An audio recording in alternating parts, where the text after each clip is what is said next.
Welcome to Module 2, Technology Trends.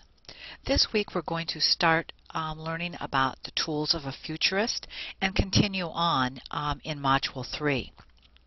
The first basis that we're going to form is to make certain that you all have an awareness of where to look to get ideas for new technologies and to know which issues are important so that you can begin your proactive planning process.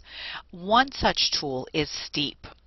There is a link to it, and the acronym is for Sociocultural, Technological, Economic, Environmental, and Political Factors that you need to be aware of in order to plan effectively for new technologies and the issues that affect them. We're going to be looking this week at the different resources that will help you develop your STEEP model. Many of the different resources that are used by futurists are the media, books, popular journals, organizational websites, and we're going to focus on some selected resources that are located in METIS and within the modules itself. The format for this week is going to be a technology trends overview that you will find in Module 2. I'm going to review the goals and objectives in a minute, and then within the module you'll find many different resources to watch, to people to watch, and organizations to watch. So I call it the module of exploration because it's filled with resources that will enable you to begin your journey as a futurist. You have an opportunity to earn a badge this week by participating in 2 of the discussions that are going to be available within the MOOC.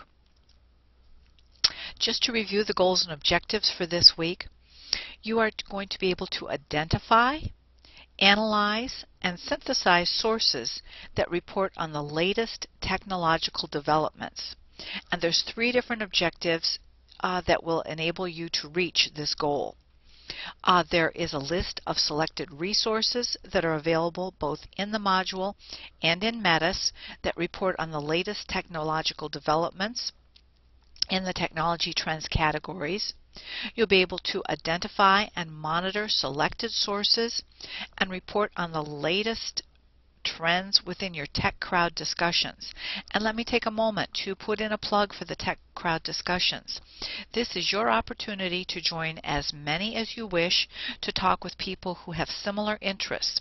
I want to thank you for suggesting new tech trend topics that we can have in our tech crowds. So please go into your homerooms, tech crowds, because again, this is a CMOOC. We want you to be able to interact with the instructors, with the homeroom leaders, and with the wealth of participants that are here from all over the globe. We're more than 1,700 strong as I'm recording this. So please make the most of this opportunity to learn from one another and to network with one another. And please add new technology examples to METIS. If you wish, you may get a METIS account. Instructions are in Module 0 for accessing METIS, getting an account, and instructions on how to add items to this. The reason that you might want to add items to this is because you will be able to select resources to download and take with you at the end of the MOOC. You can either have it printed out or you can download it as a PDF. So the more sources that people put in that are very helpful about new trends, new issues affecting the technologies, the sources to go to, the more you will have as a takeaway at the end of the MOOC. There are TechWatch publications, a core list that are available in 2 locations. They're in Module 2 and they're also available in METIS as a book. You have the opportunity throughout this MOOC to look at resources and to select the ones that you think are most helpful to you. What may be helpful to me can be very different. So take this time to select and to organize ones that you'll be able to watch on a regular basis. Now, if you go into METIS, you have to have an account to do this, but I've got a couple screenshots here of what to look for. So you will go into the Create side of METIS, and on that first line, on the right-hand side, is the book catalog, where the red arrow is. If you select Book Catalog, you will be able to get the Tech Watch Resources book that I have developed for you. There are two different ways to access the book, but in the top right-hand corner, if you click on the icon that is furthest to the right, this listing will appear, this itemized listing. And the first one, Emerging Future Tech Trends, on the top is the one that you would click to be able to see the resources that I've selected for you. Now, you may view it as an ebook, you may download it as a PDF, you can access it in several different ways. This is what it looks like when you open it up. So it is a listing of in alphabetical order of the sources that I think will really help you get started in knowing what are the new trends and technologies and issues. I have listed the names of these sources. I've given you a link to them, and in some instances a short abstract to let you know what it's about. There are about 50 or 60 different sources to get you started, so please feel free to explore them. If you find some new technologies or articles or publications that you wish to share, then please do so using METIS by adding articles and following those instructions. There are a number of Tech Watch organizations in the MOOC in the special modules. There are a couple that I want to point out here. First, the Association of Professional Futurists.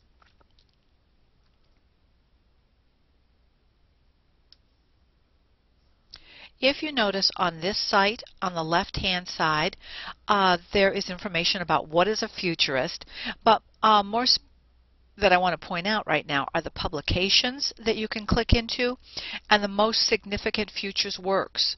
So this is a series of awards that are given to those people who have contributed most to the futures studies. But here are different publications that you can see from the Association of Professional Futurists. So take a look to explore some of these websites. The Institute for the Future in Palo Alto. I'm going to go into their website for a minute. It changes on a regular basis, but the last time I looked, it had some really interesting topics that you'll notice. October 2nd through the 4th in San Francisco is Imagine the Future of Cities. So it's the Open Cities Conference. Many of these organizations will have conferences and events, so be on the lookout for them. I've posted a couple online so that you can look like at the TechCrunch Disrupt events. We just had one several weeks ago in California. The next one is coming up, Disrupt Europe, and that will be in October in London. There's Redesigns for a Broken Internet coming on October 28th. I'll review that again when we go into Module 4 at the Future of Connectivity. There's the Forecast, the Future of Food. So take a look at some of these different organizations to see which ones have events that might be near you. Many of them are online, so take advantage of it as you become a more skilled futurist. Some of these others organizations that are on this list will be helpful to you. The Silicon Valley publication is really a watch of what's going on with many of the technology companies in Silicon Valley. So I would invite you to take a look at that. World Future Studies Federation is another organization of people committed to working with a future aspect. And the World Future Society that I've mentioned before that publishes the Futurist magazine That is another one, one of the oldest and very reputable. The Institute for the Future, which I've just noted, and then Association of Professional Futurists, whose tagline is Making the Future with Foresight. Now, the next few slides are by no means an endorsement that these are the only futurists to watch. I'm just giving you a sampling of people that you should come to recognize as notable futurists. Paul Sappho is on the faculty at Stanford. He's the director of Foresight at Discern Analytics and an author, and has done a lot in the area of technology, noting the new trends and issues to watch. Jack Aldrich publishes a list of his idea of the best publications each year that deal with futures and future studies. He is a global futurist and an author.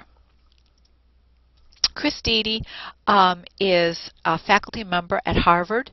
He was one of the founders of the Futures program at the University of Houston, and he now is involved in technology, innovation, and education. So we have educators, we have business individuals, government, military, all different types of individuals concerned with the future. And Cecily Summers, whose book Think Like a Futurist, to know what changes, what doesn't, and what's next, is also in the league of popular futurists. I've promoted this online, but this new publication that I haven't had a chance to look at yet, but it's come out just this week, as noting new technologies and warning about how they can be misused. So this goes in with Module 1. Will technology improve our lives? Why or why not? And what can we do to make certain that it does improve our lives? This is the module to explore many of the different resources that are available. We're going to be talking about planning methods and what it means to think like a futurist in Module 3.